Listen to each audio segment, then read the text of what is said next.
So friends, आइए start करते अपना आज के वीडियो को। चैनल पे नए तो सब्सक्राइब कर लीजिए और बेल आइकन पर ऑल नोटिफिकेशन पे क्लिक कर लीजिए ताकि आपको आने वाले सभी नोटिफिकेशन रिगार्डिंग हमारे वीडियो से रेगुलरली मिलते रहे। हरियाणा टैक्स बार एसोसिएशन की तरफ से यहाँ पर एक बहुत बड़ी रिक्वेस्ट आई है। 27/7/2022 की रिक्वेस्ट है जो निर्मला सीतारमण जी को करी गई है for the extension of the due date for filing income tax return till 31 August 2022 तक। तो यहाँ पर एक और रिक्वेस्ट हमारे सामने आई है Haryana state tax bar association की तरफ से। ये रिक्वेस्ट करी जा रही है एसोसिएशन की तरफ से। एसोसिएशन यहाँ पर कांग्रेचुलेट कर रहे हैं सीबीडीटी को कि यहाँ पर speedy processing of income tax return filing for assessment year 22-23 जो है यहाँ पर ऑन और आफ्टर 1/4/2022 के बाद लगातार हो रहे हैं। Haryana state tax bar association यहाँ पर इनकॉर्पोरेट किया गया है 2020 में और उन्होंने अपने ऑब्जेक्ट्स और उसके कुछ प्राइम ऑब्जेक्टिव्स यहाँ पर जो भी एसोसिएशन के वो यहाँ पर इनमें रिप्रेजेंटेशन में बताई है। तो यहाँ पर इन्होंने जो है रिक्वेस्ट करी है for the extension of due date of income tax return under section 139(1) non audited case 31 August 2022 तक। तो आइए देखते हैं क्या इन्होंने यहाँ पर रीजन दिए। तो सबसे पहले इन्होंने बताया कि पिछले सालों में यहाँ पर टीडीएस की जो लाइबिलिटी थी, टीडीएस की जो प्रोविजन थे उसमें बहुत ज़्यादा लोग यहाँ पर कवर नहीं थे। बट जो इंट्रोडक्शन किए गए हैं न्यू सेक्शंस को लेकर 194 RSQ 206 जिसके अंदर नंबर ऑफ टीडीएस एप्लीकेबिलिटी यहाँ पर जो पर्सन्स पे वो यहाँ पर ज्यादा होती है। टीडीएस टीसीएस रिटर्न जो Q4 का भी यहाँ पर जो 31 मई 2022 को गया है, जिसके बाद यहाँ पर जो सर्टिफिकेट मिलना था वो 15/6/2022 को मिला। तो सर्टिफिकेशन से पहले कोई भी रिटर्न फाइल नहीं हो सकते। उसके अलावा यहाँ पर कोई भी अगर रेक्टिफिकेशन करवाना तो 10 से 15 दिन मिनिमम लगते हैं। फॉर फाइनल यहाँ पर जो करेक्शन सर्टिफिकेट है वो 30/6/2022 तक ही यहाँ पर जो है अवेलेबल हो पाता है। तो यहाँ पर सिर्फ 30 दिन का समय दिया गया था for filing income tax return. सभी अपने ट्रांजेक्शन को यहाँ पर जो है कंसोलिडेट करना, कंसीडर करना एंड इनकम टैक्स के साइट पे साथ ही साथ 26AS और AIS को मैच करना, ये एक यहाँ पर डिफिकल्ट काम है। उसके साथ साथ AIS जो इंट्रोड्यूस किया गया था उसको भी यहाँ पर रिकंसाइल करना, कलेक्ट इन्फॉर्मेशन, करेक्ट इन्फॉर्मेशन यहाँ पर कलेक्ट इन्फो करना और रिटर्न यहाँ पर फाइल करना एक्यूरेटली। तो वो भी यहाँ पर जो प्रॉपर टाइम के अंदर वो भी एक बहुत यहाँ पर 30 दिन के अंदर करना वो भी एक डिफिकल्ट काम है।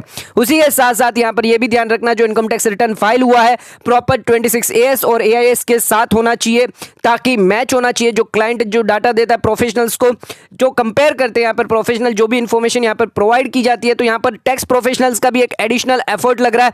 तो यहाँ पर टैक्स प्रोफेशनल इंसिस्ट कर रहे हैं कि यहाँ पर करेक्ट फाइलिंग हो ITR और कोई भी इंटीमेशन या फिर कोई भी स्क्रूटनी असेसमेंट या कोई भी फर्दर कोई भी लिटिगेशन ना हो, उस वजह से यहाँ पर जो है कोई भी मिस्टेक ना हो, कोई भी ऐसी इंफॉर्मेशन जो है वो छूट ना जाए, उसके वजह से यहाँ पर प्रॉपर ध्यान रखना पड़ता है। तो उसके लिए यहाँ पर थोड़ा समय की रिक्वायरमेंट है। उसके साथ इन्होंने सेकंड पॉइंट रखा है कि यहाँ पर बहुत सारे ऐसे इश्यूज हैं, टेक्निकल ग्लिचेस हैं जो अभी भी बरकरार है इनकम टैक्स पोर्टल पे। मोस्टली यहाँ पर रिजॉल्व कर दिया पर अभी भी कुछ सॉल्व होना बाकी है। उसके अलावा यहाँ पर जो ITRs की यूटिलिटी है, ITR 1, 2, 3, 4 जो असेसमेंट ईयर 22-23 वो 1 जुलाई 2022 को ही यहाँ पर रिलीज करी गई है। तो यहाँ पर जो delay in tax filing by professional और SSC की तरफ से हो रहा है। ड्यू टू दिस यहाँ पर जो सिचुएशंस दिख रही है, जो टेक्निकल इश्यूज आ रहे हैं, 26AS को मैच करना, कंप्लायंसेस बहुत सारे हैं, तो उनको देखते हुए यहाँ पर 1 महीने का एक्सटेंशन मिलना चाहिए। उसके अलावा यहाँ पर ट्विटर पे खुद इन्फोसिस ने, इनकम टैक्स डिपार्टमेंट ने, इन्फोसिस ने यहाँ पर इन्फॉर्म किया था यहाँ पर डिपार्टमेंट को और इनकम टैक्स डिपार्टमेंट ने खुद ने यहाँ पर जो है विटनेस है कि यहाँ पर इरेगुलर ट्रैफिक जो है यहाँ पर उन्होंने देखा है 2 जुलाई 2022 को जो फर्स्ट एनिवर्सरी थी। उसके बाद यहाँ पर जो डीले मानसून को देखते हुए यहाँ पर जो टैक्स पेयर्स है, प्रोफेशनल्स है, वो यहाँ पर मैनेज नहीं कर पा रहे हैं। वॉल्यूमनेस ऑफ वर्क है different part of the country में। यहाँ पर जो वेदर अनाउंसमेंट हुए तो जो रेड अलर्ट हुआ था, जो ऑरेंज अलर्ट हुआ था, उसके वजह से यहाँ पर जो है कंप्लीटली यहाँ पर जो डाटा जो है नहीं मिल पा रहे हैं। उसके अलावा जो कंप्लायंसेस है वो भी यहाँ पर बहुत ज़्यादा है, GST के कंप्लायंसेस है, TDS के कंप्लायंसेस है।